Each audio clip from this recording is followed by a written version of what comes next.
Oromia Broadcasting Service.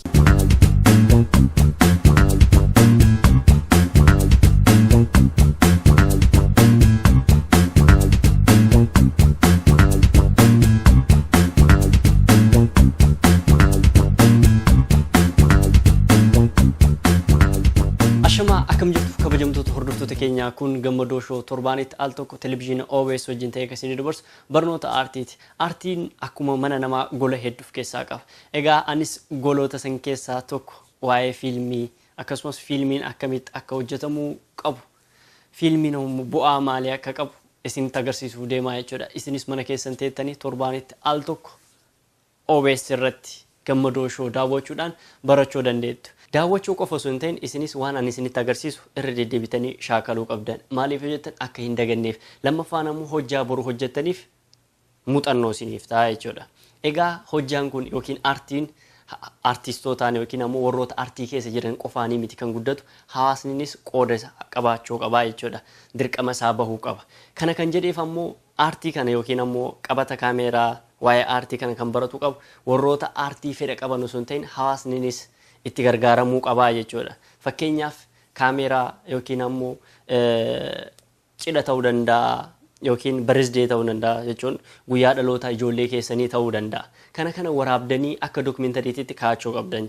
Yeroo kaa'attan nama biraa yookiin ammoo ogeessa kaameeraa barbaaduun deemtan uf dandeettan jechuudha. Egaa yeroo kana isiniin jedhu ijoolleen keenya akkamitti akka isaan guddatan yookiin ammoo akkamitti guddina isaanii waraabnee keenye akka dookumentaariitti yookiin akka dookumentii ijoollee keenyaaf yaadannoo akka ta'u ijoolleen keenya boru eessa akka gaan hin beeknu. Kana jechuun addunyaa irratti beekamuu danda'an. Gaafa beekaman dookumentarii guddina isaanii addunyaan ni barbaada miidiyaadhaaf. Yeroo kana isin guddina isaanii kaameraadhaan waraabdanii gaafa keettanii laattan abbaan yookiin ammoo maatiin sun qabeenya guddaa akka harkaa qabuutitti ilaaluu qabaa jechuudha dookumentarii san. Ijoolleen keenya guddina keenya malee guddina ijoollee keenyaa hin beeku. Kanaaf wanni namaan beeku ijoollee keessan haalatti waraabdanii kaa'achuu isin gargaara. Kanaaf waan isin gargaaruuf gammadoo show irraa laaltanii waan barattan hojiitti jijjiiruu qabdan. Warroonni kaameraa qabdan kaameraa keessaniin, warroonni viidiyoo qabdan viidiyoo keessaniin waanuma isin barbaachisu. Kana jechuun jireenya keenya aartii jechuun jireenya keenya karaa salphaatiin karaa ittiin fooyyeffannee gegeessinu jechuudha. Kanaaf hawaasni hundinuu qooda qabaachuu qabaa jecha. Karaa warroota aartistoota qofaatitti hin dhiisinaa. Aartiin ammoo kan guddatu danda'uun hawaasnis yoo qooda keessaa qabaatee jedha. Qooda keessaniif dirqama keessan itti baha. Wanta akka ittiin kaffaltan manuma keessa teessanii daawwattanii barattu jechuudha. Keessattuu ammoo namoota fedhii aartiitiif akkasumas ammoo kennaa osoo qabdan carraa barumsaa dhabdanii mana jirtaniif kunoo bakkuma jirtanitti gammadoon shoof OBS waltaanee barnoota aartii isiniif hinneera. Egaa daawwadhaa.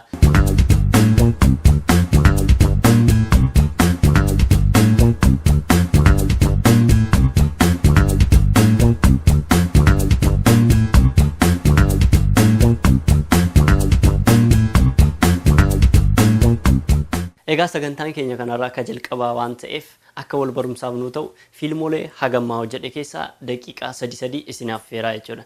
Achii booda immoo fiilmoolee addunyaa jechuun fiilmiin addunyaa irratti yeroo jalqabaatiif bara kam eegale kan jedhu galmee seenaa keessaa tokko yookiin ammoo waan ijoo ta'an isiniif ibsaa jechuudha.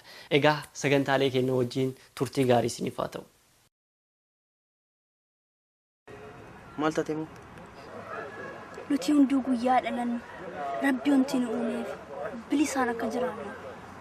Amma eenyutu bilisummaa keenyaan dhoowweere?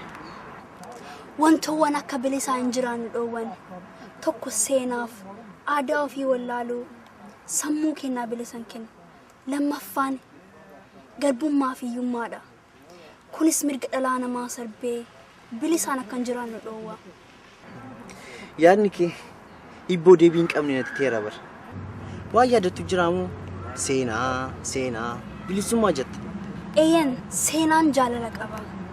Jaalalli aarsa qaba. Aarsaan qabsoo qaba. Qabsoon biyya tajaajila. Kanaaf nuti seenaa, jaalala, aarsa, qabsoo qabna. Qabaannee waltaanee abjuu biyya keenyaa dhugoomsuu qabna. Garuu hadda maaltu akkana siyaasofsiisaa jira? Firakiyya. Amma eenyummaaf seenaa saba kiyyaa qoradhee baradhee of beekuuf godhuuf gara biyya kiyyaa deemuuf ta'a. Kanaaf atis guyyaa deemsa kiyyaa akka mana kee dhuftee nageessituuf hojii keessa akka na deeggartu barbaada. Eenyummaa. Dur eenyummaa kee hin beektu moo? Eenyummaa maqaa ofii beekuu, uffatanii deemuu, maqaa qabaatanii lubbuun jiraachuu qofaa miti. Eenyummaan seenaa, aadaa, mallattoo saba keetii beekuuf beeksisuudha. Kanatu nama si taasisa. Keessaa kuttee gurbaa, kutti keessaa. Nyaatanii? Mee waan dhudhaan wayii dheebuu.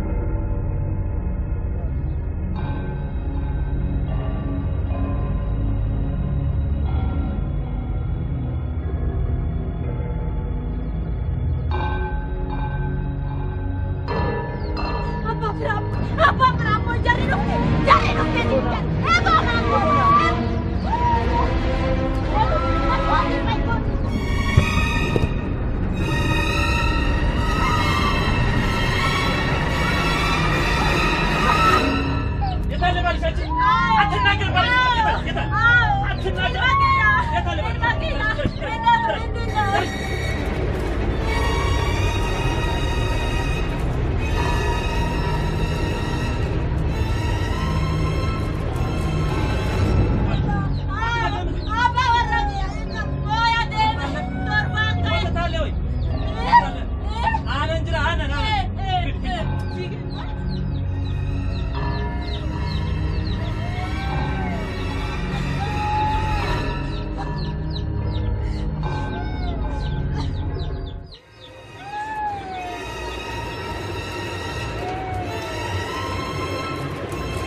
አባቷችሁ ውሻ ማስመለጧ ነው።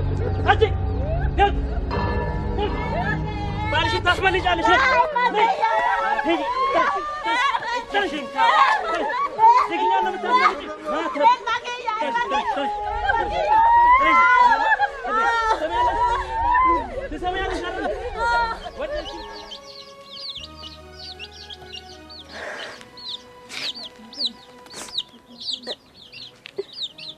Ima guddatani isin rizqii guddatani maal taatanii babbadaatu ima guddatani isa biyyaafate malee isa dhumate malee isin maal taatanii guddatani akka taatanillee taatani inni abbaan qabne taatan malee ima guddatani isin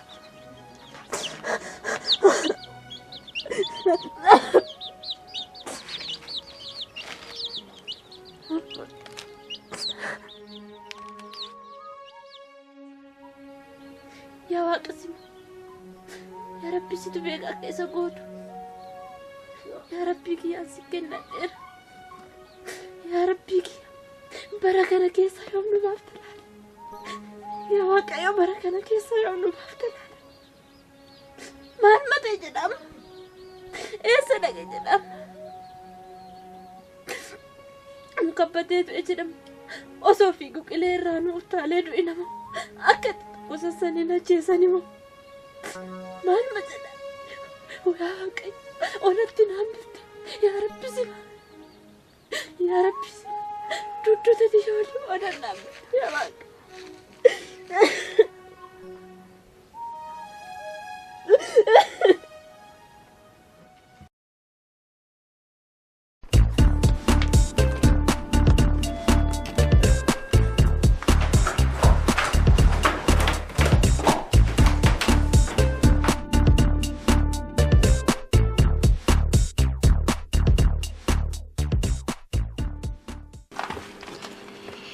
Tole gofta. Amma maaltu si hafee dhufte? Poonii. Hin dogongorin. yeroo takkana caqasi. Ani booniin waa hundaa ijaan argee jira. Ammaan booda na sobuuf yaaleen. Boonii jaallatinaaf qabdu hanganuma jechuudha. Kabraa waan jettu qabda. Hin dogongoonin si jaallachuu kiyyara dabree eenyummaan kee afaan walii dubbachuun aadaa walii qabaachuun anaaf hiikaa guddaa qaba. Kanaafuu abdii sirraa muru. Boonii please na dhaggeeffadhu. Ammallee na sobuuf yaalta. Intaltii seesan jabeeffadhu. Boonii asisoo waan jiru Boonii please yeroo tokko. Boonii. Intaltii mana keessanii bakka gaarii qopheesseeraaf. Boonii.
Family bus jaga nanti fakkat. Omarakum kau. Gaya gaya kantor. Gaya ke garis tu kan kantor. Oma anjir. Doa ke furate. Doa ke kopi fadde ladawe berara family kusuf. Doa ke dikim suka betul. Misal kau.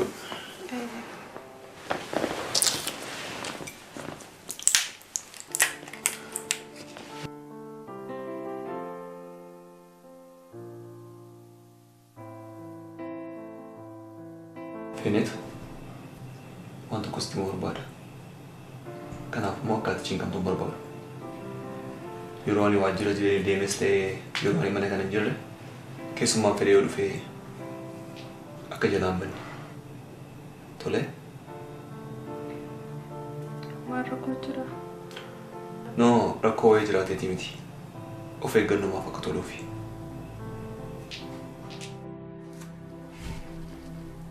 Kada. Majet. Galata ke kama kole debisun bego. Waku masih hati bisudi.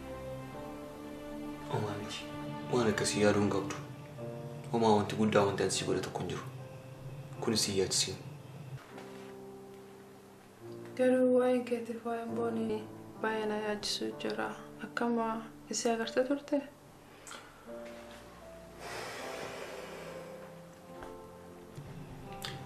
Wal arginee turre. Garuu walii galuu hin dandeenye.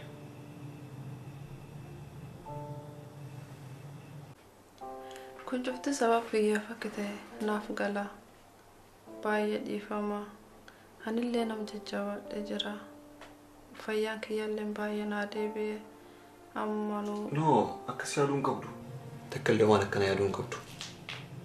Dubbiin kiyyaaf kan isii waan tasa uumame. Kana ammoo yeroo fixata malee fixachuun kennan oolu. Kana beektee takkallee hin cinqamin. Baay'ee gaddaa waan uumamu hundumaaf iyya.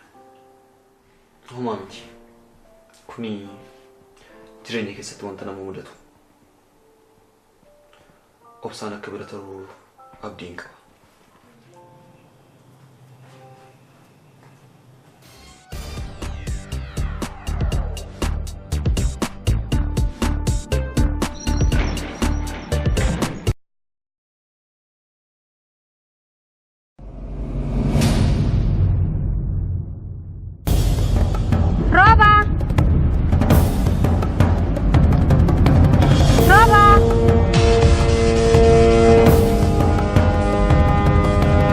waan baduufis haa ta'u waan toluuf waan goonu hundumaa keessatti tokkummaan gochuu danda'utu nurra jiraata. Tarkaanfii takka tarkaanfachuu hin dandeenye.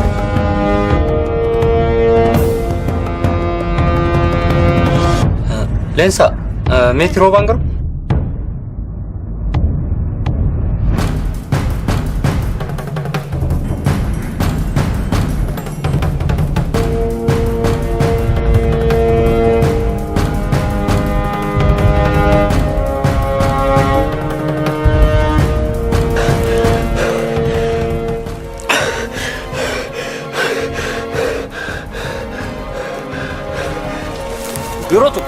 Yeroo tokko na dhaggeeffadhu sanyi.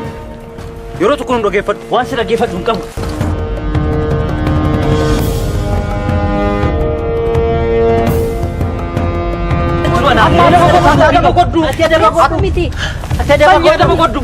Amma wal muriisnee karaa furmaataa. Dhagaan qabu. Shiit!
አስቸኳይ ስብሰባ ስላለ ጓዶችን ይዛቸው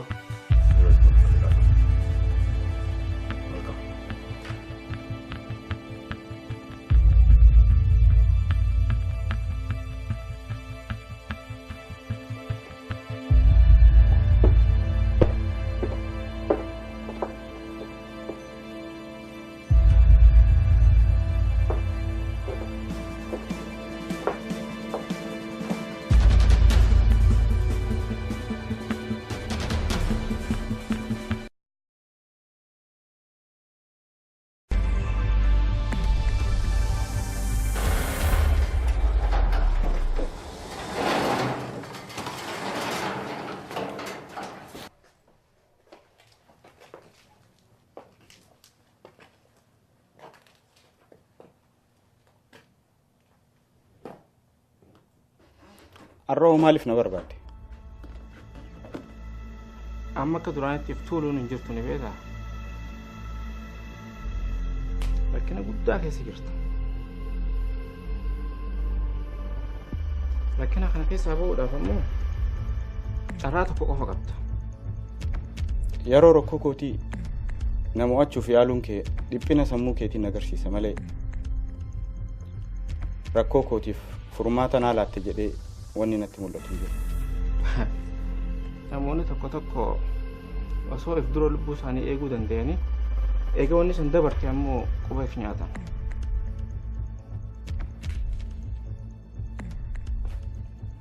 Saba saba jetta. Osoo ati waan takka taate namni ol jees ilaalu hin jiru. Dhugaaf jiraachuun kiyya rakkoo har'aatiif osoo hin ta'in rakkoo baruu dhuftuuf na gargaara. sibiilaan tuman nama namaan hin tuman.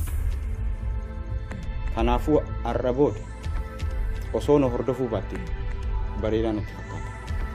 Maallaqni har'aan tanaatti argattu kan boru si gargaaru qofa osoo hin taane jireenya kee guutuutti jiraachuu dandeessa. Maallaqni ati har'a natti faarsitu kun gaafii sammuu kiyya ka boruutiif deebii naan ta'u. Yaa cubbuu eessa dhaqxa jennaan bakka itti na ergan jette jaan. Kanaafuu an cubbuu saba kooti irratti hojjetuun hin malle warra si fakkaatu bira yoo dhaqxe malee. Haati kee osoo dhibee guddaa keessa jirtu ati saba jetta. Lubbuu haadhatiitii kana immoo dhukkubarraa dandamachiisuudhaaf itti fayyadamuun dirqama keeti. Dhagee haati tiyya hattee sobdee saba gurgurtee nan guddifne. Maqaa isiin maluun waamamaan na guddifte. Kanaafuu narra ba'e amma.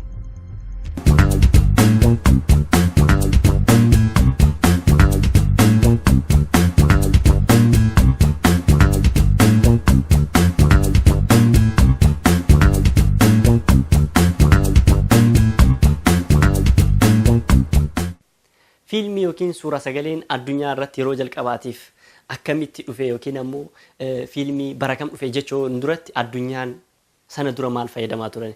Egaa suuraa jechuun kaameraa qofa fotoogiraafii utuu hin ta'in harkaan kaasuudhaan waan isaan keessa jiru fedha yookiin ammoo waan hawaasa keessa jiru seenaadhaaf dhaloota dhufuuf dhaalchisuuf akka seenaaf galmaa'ee taa'u jechuudha.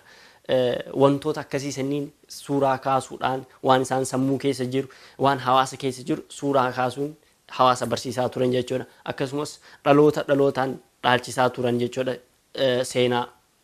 Egaa mee suuraa harkaan kaafamu booda jechuudha. Kana waan harkaan kaafamu suuraa isiniin jedhu kan namaa ta'uu danda'a, kan manaa ta'uu danda'a, seenaa ta'uu danda'a jechuudha. Waan adda addaatiin ibsachuu dandeenya aartii. Egaa suuraan yeroo jalqabaatiif kaameraan kaafame bara 1825 ture. Bara 1825 haa ka'u malee bara 1826tti addunyaa irratti beekame jechuudha. Egaa waggaa tokko jidduu jechuun ji'oota malee garaagarummaa guddaa hin qabu jechuudha. Egaa achirraa ka'ee yeroo jalqabaatiif nama dhala namaa suuraan kaasuudhaan yookiin ammoo wantoota kaafaman keessa suuraa keessatti argame magaalaa Paaris keessatti osoo mana kaasaa jiran yeroo jalqabaatiif namichi kaameraa kaasu yeroo magaalattii kaasuu namni keessatti argamee jechuudha. Akkuma suuraa irratti argitan. Egaa bara 1825 irraa kaasee hagammaatitti suuraa sagalee yookiin viidiyoo fiilmii jennee waamnu kanaan erga san irraa ka'ee addunyaan yookiin teeknooloojiin babal'ataa dhufe kun hagammaa gahee addunyaan gara qarshiitti jijjiiratanii hojjaa godhatanii miiliyoonaan yookiin qarshii guddaa biyya ittiin guddifataa jiran jechuudha. Akkasumas sammuu namaatis namas bashannansiisaa namas barsiisaa ittiin jiran. Egaa gara viidiyootitti yeroo deemnu fiilmii yookiin suuraa sagalee gara addunyaa irratti fidanii addunyaa barsiisuudhaaf yookiin suuraa viidiyoo kaasuudhaaf akka ammaa kanatti salphaa hin turreeyyu.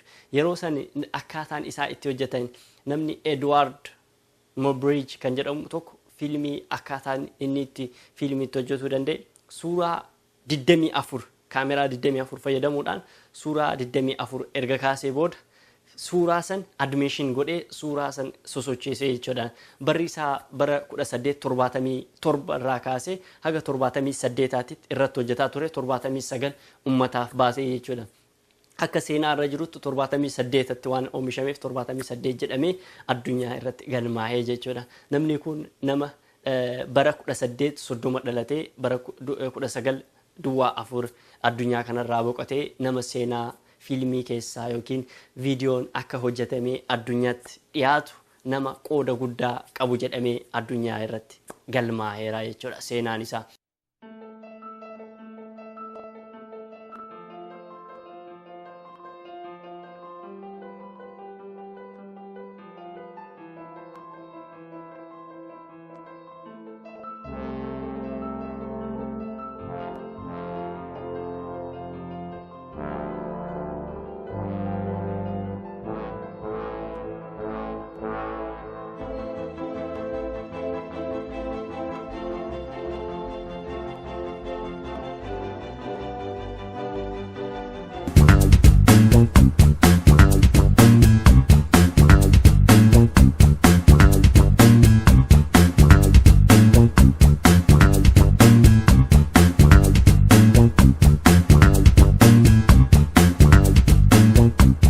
akkuma iskiriin irratti argitan kana suuraan kun yeroo 24 ka'ee gara animeeshiniitti jijjiiramee jechuudha. Animeeshin yeroo jijjiiramu viidiyoo fakkaatee jechuun fardi kun yookiin ammoo namichi irra taa'ee farda gulufsiisu kun akka sosocho'u godhamee jechuudha. Kana jechuun viidiyoo ka'ee otoo hin ta'in suuraan gara viidiyootitti animeeshin ta'ee jijjiiramee jechuudha.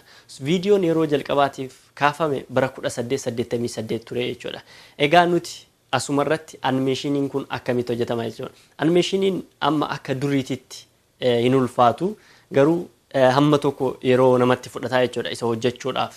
Egaa nutis fuulduraaf asirratti barannaa jechuudha haalatti suuraa yookiin ammoo waan tokko mana tokko waan animeeshin goonee animeeshiniin waan tokko sosochoosuu dandeenyu ni barannaa jechuudha fuulduratti.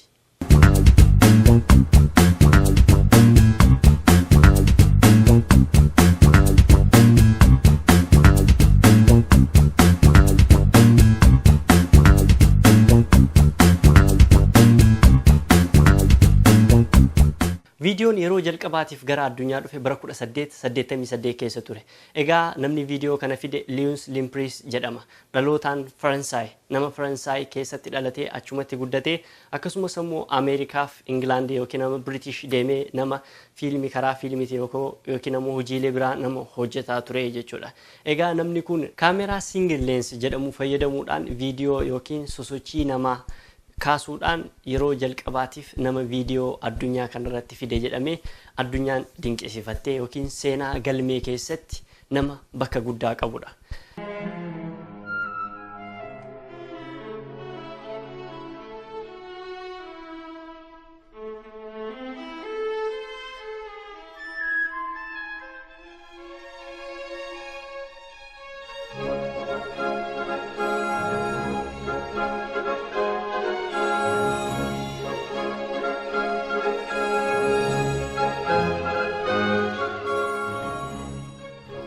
Le Prince has been recognized for capturing the first ever moving images. The first short sequence of moving images ever filmed were the Roundhay Garden scene and the Leeds Bridge scene. The Roundhay Garden sequence, shot in October 1888, is recognized as the first ever motion captured cinematography sequence. Viidiyoon yeroo san bahe sekendii 2 fi maayikiroo sekendii 11 ture. Egaa Lewis Limpriis garuu kan kaase daqiiqaa 10 dheerina daqiiqaa 10 ta'a ture garuu gara addunyaatti kan dhufe kan mudate sekendii 2 fi maayikiroo sekendii 11 ture. Egaa mee viidiyoo kana ilaala. Viidiyoon kun waan gabaabaa ta'eef irra deddeebisee isinitti agarsiisaa jechuudha akka hubattaniif. Mee viidiyoo kanaan booda walitti deebina.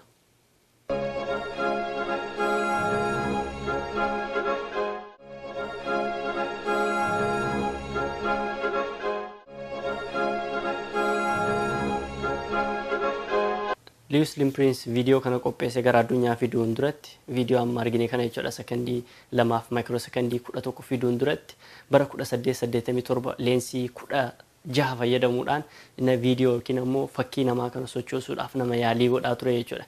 Egaa bara 1887 duratti ammoo suuraa nama hojjetaa ture.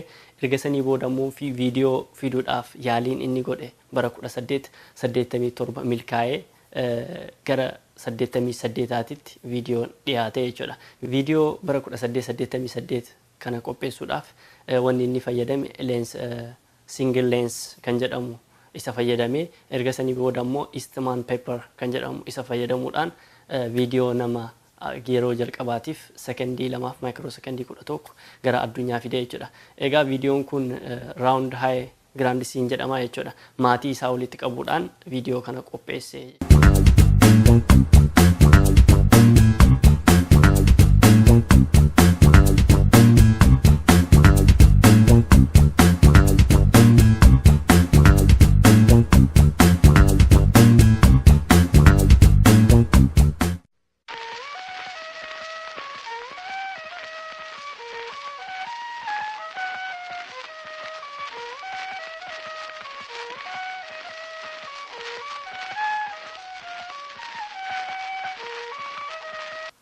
Guddina fiilmii addunyaatiif namoonni gumaacha godhaa turan nama tokko yookiin nama lamaa miti.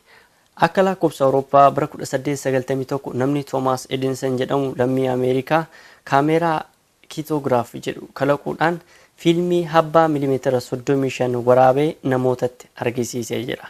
Edinson fiilmii waraabuu qofaan osoo hin ta'in fiilmii isa dura hojjetaman daran fooyyeessee guddina teeknooloojii fiilmii addunyaa gara fuula duraatitti tarkaanfachiisee jira.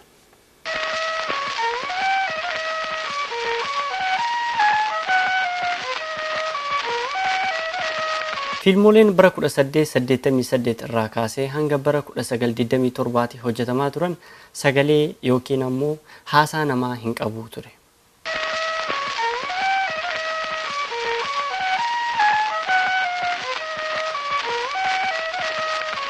Fakkeenya fiilmii Chaarlii Chaapiliin yoo fudhanne akshinii yookiin ammoo wantoonni inni achirratti godhu kan nama bashannansiisu kan nama barsiisu ture.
kabajamtoota daawwattoota keenya sagantaan keenya torbaanitti al tokko sanbata xiqqaa sa'aatii 5 irraa haga sa'a 6 akkasumas immoo namoonni osoo isin mijaatiin sagantaan sanbataa isin darbe irra deebii wixata sa'aatii 1 irraa haga sa'a 2 isin darbaa jechuudha. Egaa sagantaan arra qabadhee isiniif dhiyaadheeru asuma irratti raawwata torbee sagantaa birootiin hanga walitti deebinutti sirba tokko isin affeeruudhaan anis nagaa kiyya isinitti dhaamadhaa yeroo gaarii torbaan gaarii bashannana gaarii isiniif haa ta'u.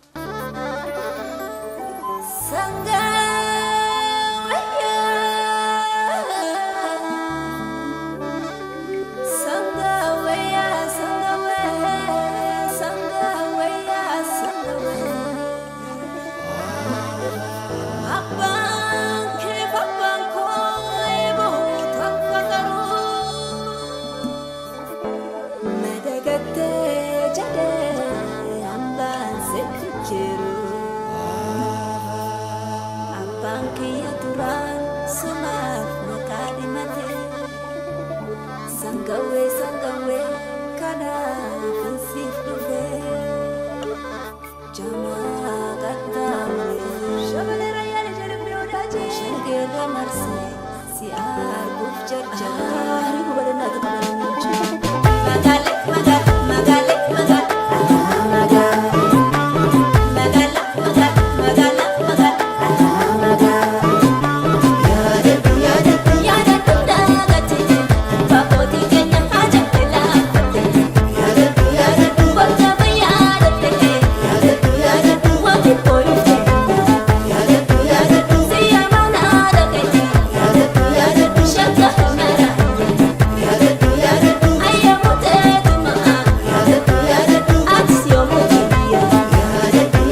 Not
OBS filannoo uummataa.